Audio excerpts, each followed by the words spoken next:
Hello and welcome to yet another explosive episode here on Switch On Network. My name is Mbali, and today we are discussing a hot topic, the PSL promotional playoffs. It's a battle of ambition and survival. But who's better to tell us more about this battle than the experts in the game?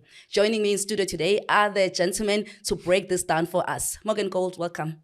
Welcome, ma'am. Thank you very much. And yeah, just it's going to be fun and bumpy right now. Yeah. And next to me is Linda Mtambo. And Linda, welcome. Good to have you back. Yeah, thank you. Thank you for having me. I'm making my debut today, you know, analyzing and just speaking of the ins and outs of the playoffs. You know, for somebody who's been there with Jomo Cosmos the past years, I think I know pretty well, you know, what it takes for a team to make sure that they go through. Yeah, very good. Well, this is like a battle of survival and ambitions where careers are made and other careers collapse within 90 minutes. Firstly, I must congratulate Durban City for making it to the PSL officially on their promotion. They've done pretty well. However, the fight now is left with Cape Town City, Casric Stars and Orbit College. All three, they need to fight for survival. So, but now, Morgan, I want to have a look at Cape Town City. This is a team that has been playing very well for, let's say, past 6 seasons. They have not found themselves at the bottom of the log. How did they get here? Now they're finding themselves in this top mess. How did it get here? Look, firstly, it's a team that has done so well. If you look at the history, how they acquired their status, they got it from Black Aces. And from there onwards, everything looked smooth sailing. But the turning point was really when they really sold key players in their team, which is namingly Cupido, and they didn't really replace them with real quality. Yes, they replaced them with foreign internationals that came in, but they didn't really have the camaraderie and the understanding of what Cape Town City is all about. They're here just to do a job, to obviously springboard onto the next level, but unfortunately the springboard is not giving back the bounce that it should be. Yeah. So, Linda, Morgan is talking about the quality of players, but there has been a trend at Cape Town City. At the first sign of trouble, they changed the coach. Do you believe that could have also just somehow affected the team? Yeah, look, man, I beg to differ, you know, in terms of the quality of players that they have. You know, Cape Town City has got an abundance of good players. But what you've just mentioned now, the changing of coaches, you know, the moment, especially speaking from a player's point of view, you know, the moment a coach leaves and a new coach comes in, there becomes disturbance within the group, in the change room. And I think Cape Town City this season have just had their hand on the panic button.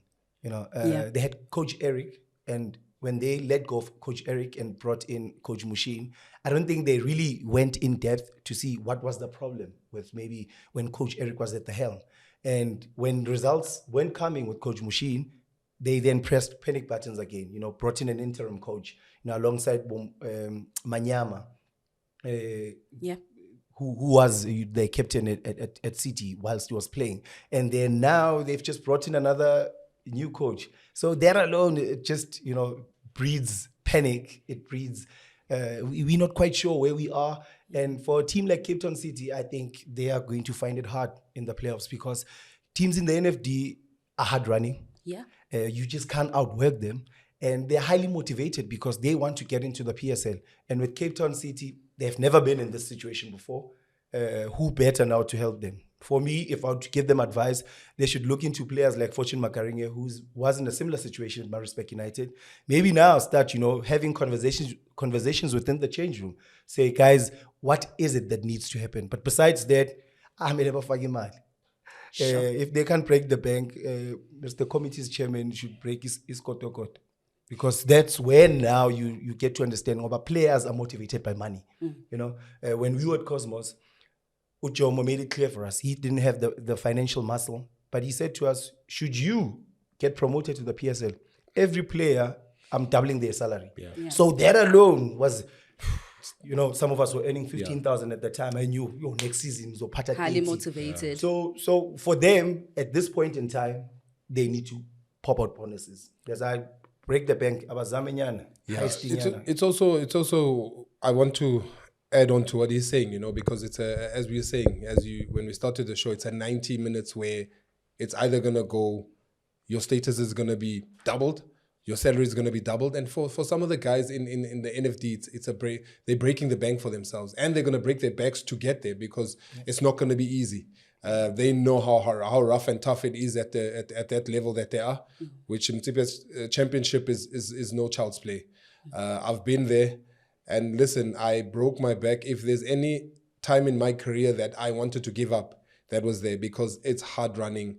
People plan so well against you. They know you so well, and you don't know all the players, And it's always like that thing. They want to show you that they are better than you. They want to show you that, and that's good for football in South Africa.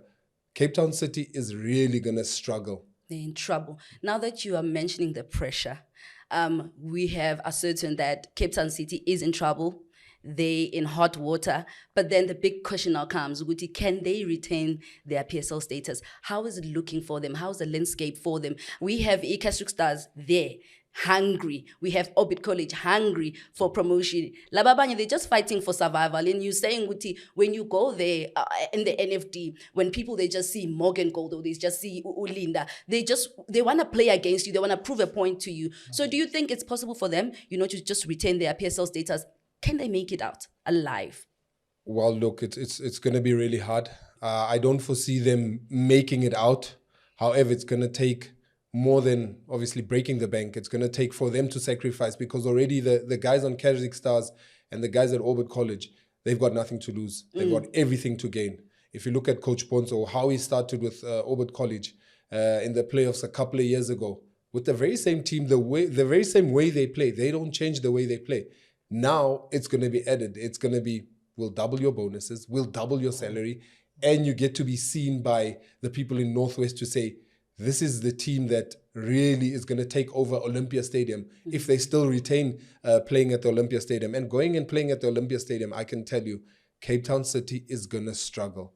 That pitch is not going to be friendly to them. It's a very thick pitch, very well looked after, because Orbit College has taken the roles of looking after it. And Coach Ponzo really knows how to play with the minds of the people in the Northwest, because he sits really closely with the people that run the facility, because we had an opportunity to go and play there. And if Coach Ponzo says there's no game, that goes to show that how much they respect him, and they know what he's worth and what he's going to bring for the people of Northwest. You mentioned how hard Orbit College has been working. Who are these guys? I mean, these guys 3 seasons ago, we didn't even know their name. I remember there was a stunt that was pulled back in KZ and there was some fallout. But who are these guys? And you have had a chance to watch them play. How is their style of play? How dangerous are they? Look, they're very dangerous because they know how to build up, and they're very patient when times needs to be patient, and when they need to break out, because their captain is someone that's of my age, very intelligent, very fit, and the way the coach, you look at the coach has all his coaching badges in the country, and that just goes to show how serious he is, and installing the football knowledge that he has. And the football knowledge is gained. The players trust him so much that anything that he says, and if he says it's possible, they'll definitely go out and do the work, because they're not there by fluke. If you look at the log and you look at the league, if you take off just the names that are there, the JDR Stars, the Tucks of the world, on paper, they were the ones deemed to say the next season, they are the ones to be third, fourth, or second, or even taking the league. But now, Coach Ponzo has installed something so great that the underdogs are taking over, and the underdogs are looking to come into the PSL and shake it up a bit. Sure. Linda, you spoke of hunger, and you mentioned that Cape Town City needs to break the bank in order to survive.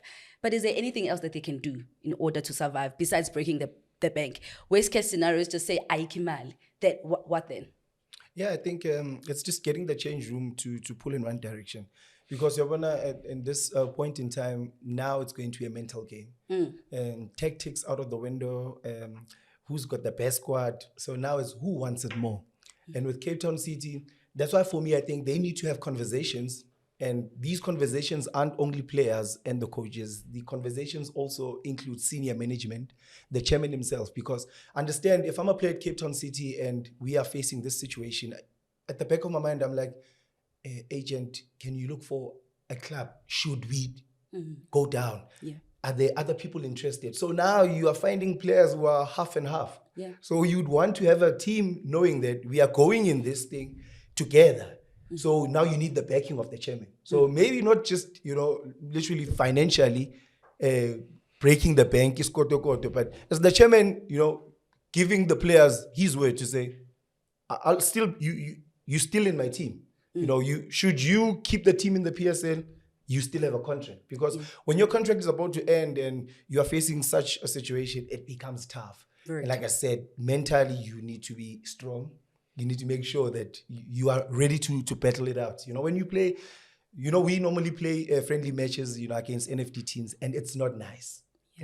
It's not nice because those guys want to prove a point. Yeah. They want to make names for themselves. And they know that should they not get promotion to the PSL, but somebody somewhere will be eyeing them. So they could get contracts here and there. So yes, it can be quite tough. I think this one needs to go to the senior players in the club, players that have been there before, like I've mentioned, your Fortune Makaringers, sit down collectively as a team and just have one mindset that we are going to go out there, fight for our lives and retain our status. Now you're speaking about mentality, mindset. You've been in this situation, Guijoma Cosmos. How is the mood in the changing room from all teams? One's fighting relegations, one's hoping for promotion. How's the mood? Morgan, how's the mood like right now in the changing room? It's really a nervy one because you're already looking at the exciting prospects of you playing a playoffs that can change your life. Secondly, you have the pressure of trying to get to the land of milk and honey. Team camaraderie is definitely going to come in, and if I may say, players like Given Tiberi, players that have been written off by a lot of teams, he comes back and he says, I've been given a lifeline by Orbit College. Yeah. Players like Sia Mavele, the defender. This is an opportunity for me to take and say, if I don't make the best of this as a team collectively, I can make it on an individual base. But you don't want that because on an individual base, you're going to a new team, new coaches, new players, that whole ubanlo. Sure. But now they can do it as a team. So that psychological fact is going to work for them, and they shouldn't really look into what's not going to be. They must look for what they want and how they're going to acquire that. It's going to be sacrifice. It's going to be blood, sweat, and tears. No matter what happens after the 90 minutes, we need to know we've given our best, and our best is this far. And I foresee a huge upset. Sure. So you think that there's going to be dark horses because dark horses actually have a tendency of flipping the script. Hey, I need dark horse. Dark horses have a tendency of flipping the script. Linda, you've been in this. Yeah. You've experienced this. Tell me more about your experience. I'd actually give you, the mood and the feeling at Casric Stars and at Orbit College. It's exciting times. Sure. When you are there, you remember that NFD games aren't televised. So already when I was in this situation, I was telling my moms, my family that, guys, I'm going to be on TV. So that's an opportunity for me, for the whole country to see how good I am. So players there, I think I'm also fortunate that quite a few players at Casric Stars are on my contact list. So I sometimes also see their status updates. And you could see that the mood is exciting. These guys are ready. They are working hard. So since the league ended to now, these guys can't wait. They are just anxious to get onto that field and make history. It's excitement. It's excitement for them. So when we were at Cosmos, it was the same excitement. We were happy. And can I take you back? This gentleman sitting over here, as I say, is a dark horse. He was a dark horse, but now he's obviously a leader in the PSL. Yeah. A small incident that happened, and just to go to show that his mental strength and his drive is on another level. We were playing, I was still at Supersport and he was at Chipper, it was himself, Matupu, Kwinika, and here was obviously known as whoever I am as Morgan Gould coming there, they ran rings around me, and listen, the verbal in betweens. Yeah. I can swear to you, Yeah. if you were on the field, you wouldn't have been playing football, because they were going at me, they were kicking me, they were running, and I was the one to be given the kicks, but instead they came to me and they gave it to me. And I must say, it made him such a strong human being, such a strong gentleman, and hence we really looking forward to this whole playoff situation, because it builds character. It builds huge players that we must not take for granted. So you mentioned that for the very first time when you are going on playoffs, you call your family and you tell them that you're going to be on TV, right?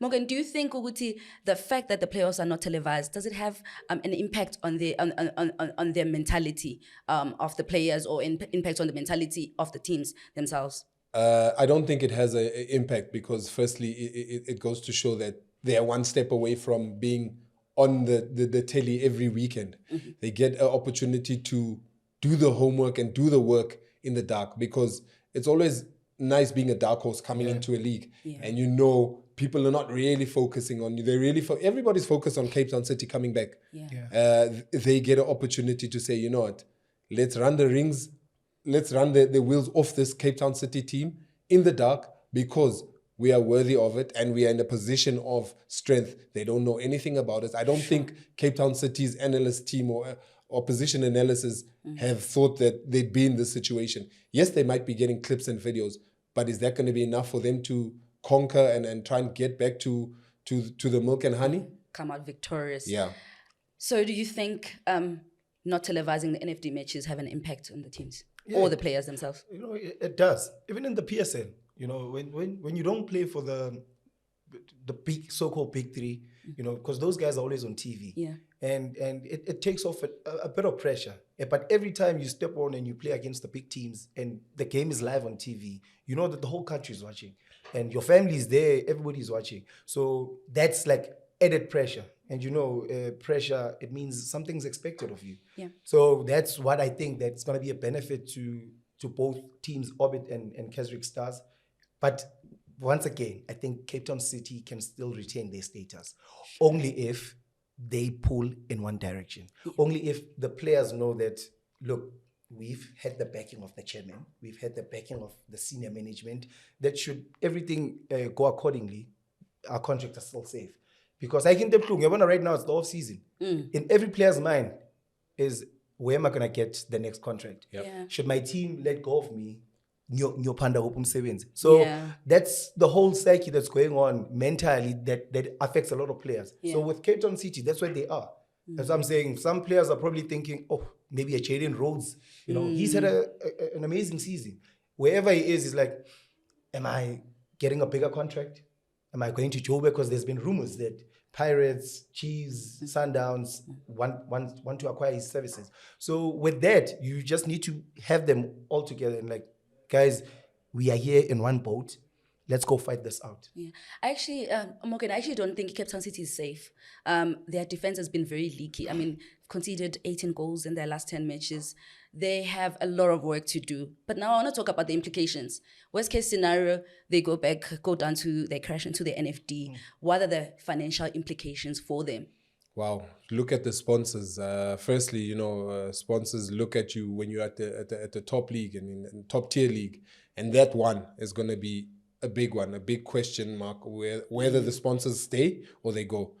2, they need to trim their squad to having a more manageable squad where they can, obviously, from the grant money of the league, can they sustain the contracts and the players, and how many players do they then sell?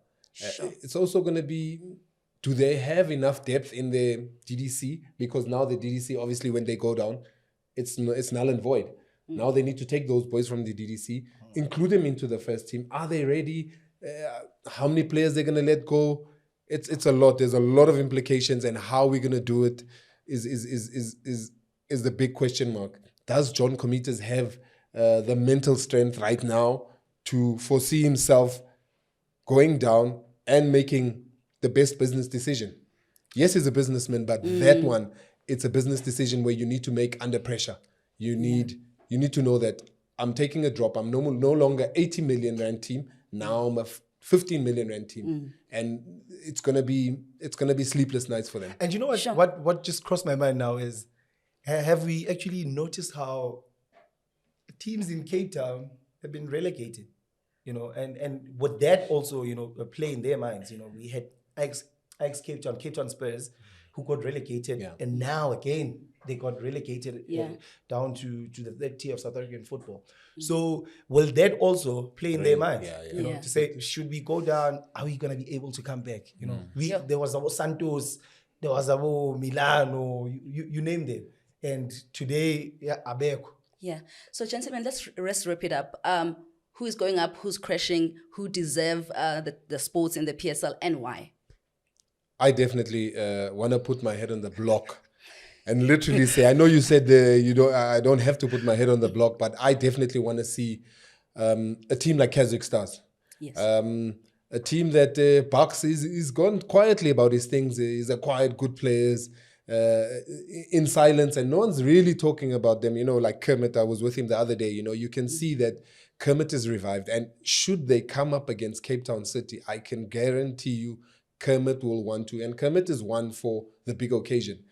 Kermit has the ability to conjure something up from nothing. He turns on the tiki. So this is an opportunity for Casric Stars to come up. Yes. And let's say Kwaga Fontaine will have a team in the PSL. Wow. Linda, I think you can put your head on the block. Mine is simple. I see Cape Town City retaining their status. Yeah. If they can work in their change room and make sure that they get their business sorted, I don't think Orbit and Casric can match them on the field. You know, pound for pound, I don't think they can do that. And if you look at Cape Town City in the season, they were just unlucky. You know, they created a lot of chances. But for me, I think Cape Town City will retain their status. So, gentlemen, let's look at the current transfers and possible transfers. Some are finding new homes. Some are finding themselves without a home. Let's look at Kaizer Chiefs. There's been a lot of things happening there. It looks like a team overhaul. They've released a lot of players, and currently they're signing the defenders. Do they need these defenders, and how does it benefit them? Yeah, when it comes to... I've got this sentimental value to especially fullbacks. I know it's been rumored that Thabiso Munyane is heading over in Paseka. But if you look at international and world football, best players or best playmakers are fullbacks. Yeah. I'll take you to the Nations League. The best player who won Portugal the Nations League was Nuno Mendes. The best player who won PSG the Champions League was Hakimi and Nuno Mendes. So if they are, rumored to be going over to Kaizer Chiefs, I don't want you to put it on as defenders. These are fullbacks who are created from a defensive position. The modern day fullback. Yeah. So you share the very same sentiments. Well, that they don't need the goal scorers. They don't need the front line. They need players that can create before we can speak about finishing. They need creation, and when you go to, well, it's not confirmed, but if they do go to a new home, they come in with a new attitude, new lease of life, and it's always a very good thing when you come from a new lease of life, and for them it's going to be an eye opener. They go to a team where it's not much different from the team that they come from, but they've been winning, and they come to a team where now they really have to roll up their sleeves and give their utmost, which it's very possible. If I'm a big fan of Thabiso, I'm a big fan of Mako, because they are go-getters, they're hard workers. It's just unfortunate how it just seemed that they were just said to be put on the transfer. But I mean, it's for what's good for the gander might be good for the goose. Yeah.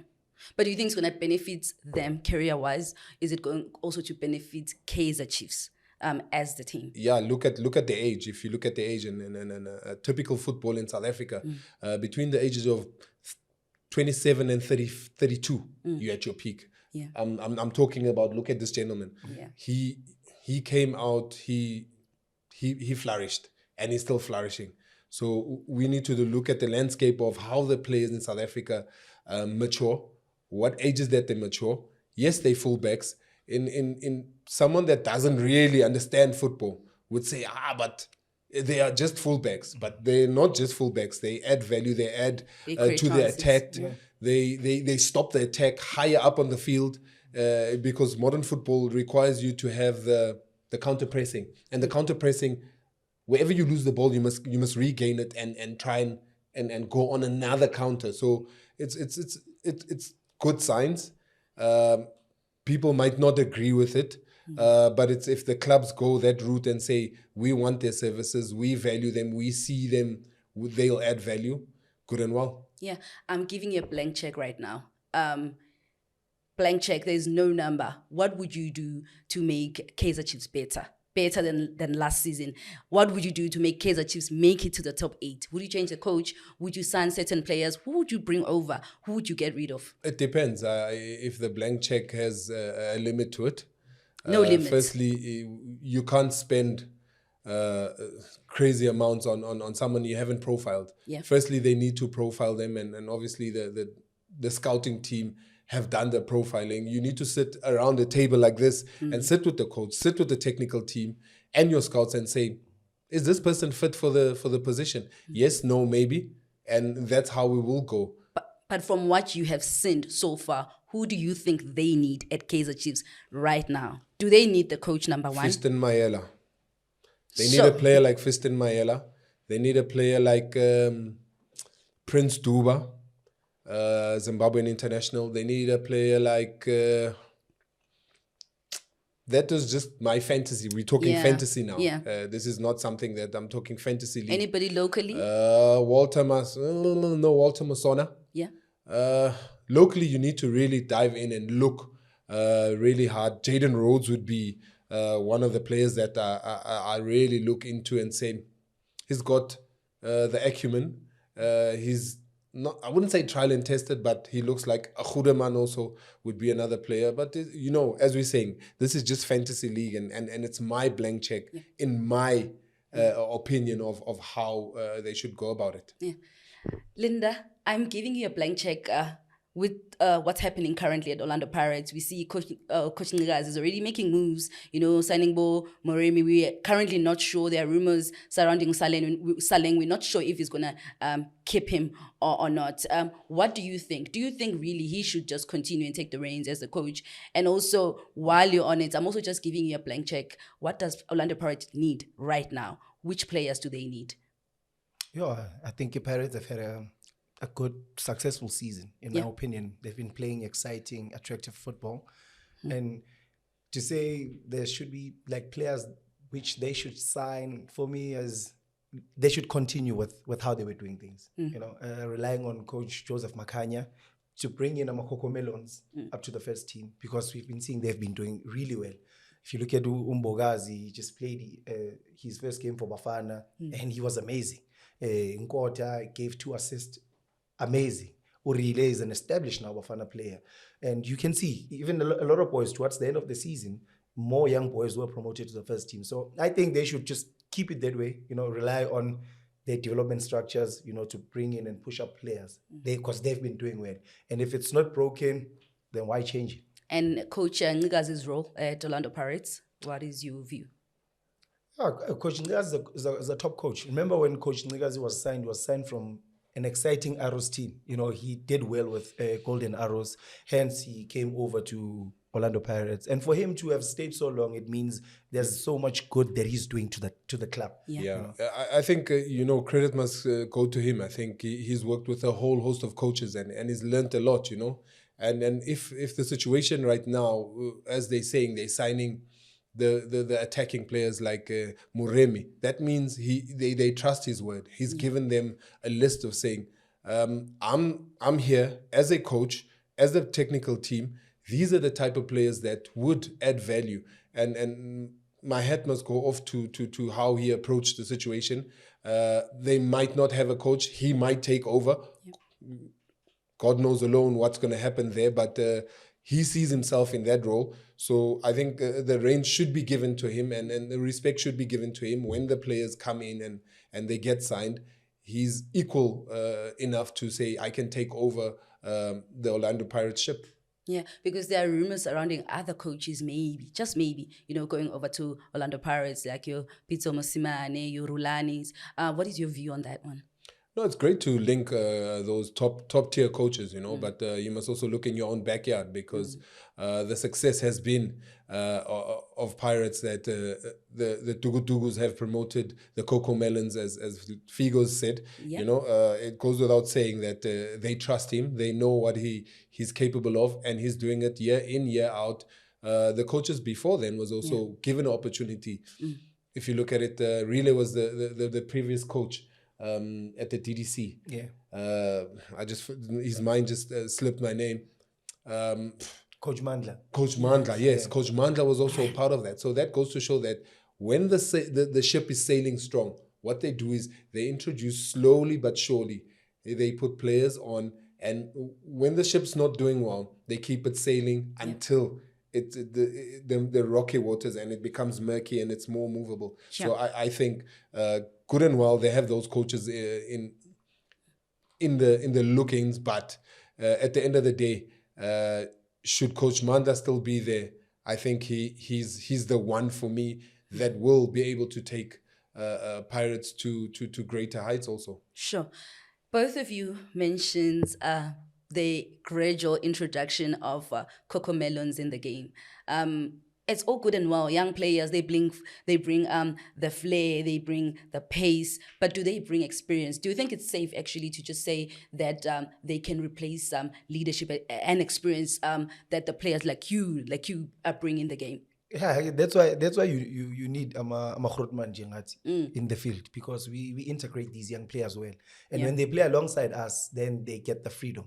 If you look at, whilst we are still on the Pirates issue, if you look at how Pirates have been doing it, those boys, I don't think they would have played so well without a Maketlini Makaula, without a Sipo Chain, without a Sibisi, without a Mabasa up front.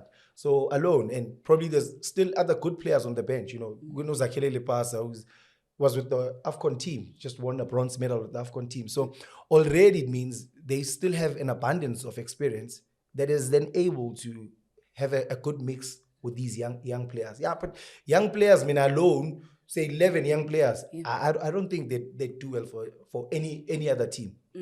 But Morgan, so how do we bring the balance now? We've seen the young players, they're doing pretty well. Yep. Your likes of Saleng, your Mfugeng. How do we bring the balance now, a proper balance to say we do not release the experienced players? Because these young players, they actually don't have game management. They won't come there and mentor the other players. For them, it's all about getting ahead. So how do we bring the balance? So if you look at it as a skeleton, a skeleton, you obviously have your bones, your main bones, your head, your spine. And in football, we normally say your spine needs to be strong. Yeah. And when you add the meat and all the smaller bones onto the body, it's going to be like your wingers, the exciting players, where you really need energy. And the same thing on the bench. You need to have, as he's saying, Lipasa, what a quality human being, what a quality player that is on the bench. He gives his utmost when he gets the opportunity. He never sulks. He knows how to keep the dressing room as cordial and as homely as possible, where the youngsters don't see. When you see a sulking player and it's a senior player, the kids are going to gravitate to that, but they don't. He doesn't do that. Sure. So they have it on the bench. They have a certain number of seniors, and they have a certain number of juniors on the field. Exactly the same way on the bench, you need to have the players that are sitting around your Linda Ntambos and saying, "Hey, Mara, what do you think the situation would have done there? Yeah. What would you have done there?" He obviously gives his knowledge to say, "I would have done X, Y, Z." Then the youngster says, "No, Mara Grootman, because in the pace, Benzoyenza 1, 2, 3." So already he's imparting that knowledge. So the balance is so important. They need to have a nest where they can rely and say, when the chips are down, we can lift these kids up, because it's good when we win. Yeah. But when we lose, we need those senior players to stand up and say, "Guys, let's carry on. We are playing this game till the end. Win, lose, or draw, we need to come out here knowing we tried our level best." Yeah. And those are the type of players that the juniors can learn from, because you're not going to learn from a bad apple. You want a good apple to say, that apple is red, it's shiny, I want to be that. I want to be like Yeah. that. Linda, you actually have experience with that Isikukune, mentoring the young players. Let's talk about what's currently happening with Isikukune United. Miguel team is currently there. It looks like it's a team reinforcement. What is happening right now with Isikukune? Yeah, I don't think it's official. I think it's rumored that It's a rumor to be team going is there. Yeah. coming over. Yeah. And again, I saw this morning Bradley Grobler also Yeah. coming over. All I can say is Zosha Abantu. Yeah. Yabo? It looks like a reinforcement. It's serious. No, Zosha Abantu. Because when you get players of that caliber, then the only thing they can do is make the team strong. Sure. If you look at Tim, how he's played for the mighty Buccaneers, he's done extremely well. And Grobler, so close to to going up above Siyabonga Nomvete's top goal scorer record. So that alone just tells you, that again, for age is just a number. Sure. Yabon? Yes. So, So that's very good. Gentlemen, thank you so much for your insights. The conversation was very eye-opening. I really, really enjoyed it. So there you have it, South Africa here on Switch On Network. Please remember to follow us on all your social media platforms. I'd like to thank our analysts today and the great team at Switch On Network. For myself, Mbali, and everyone, until next time, thank you. Yeah.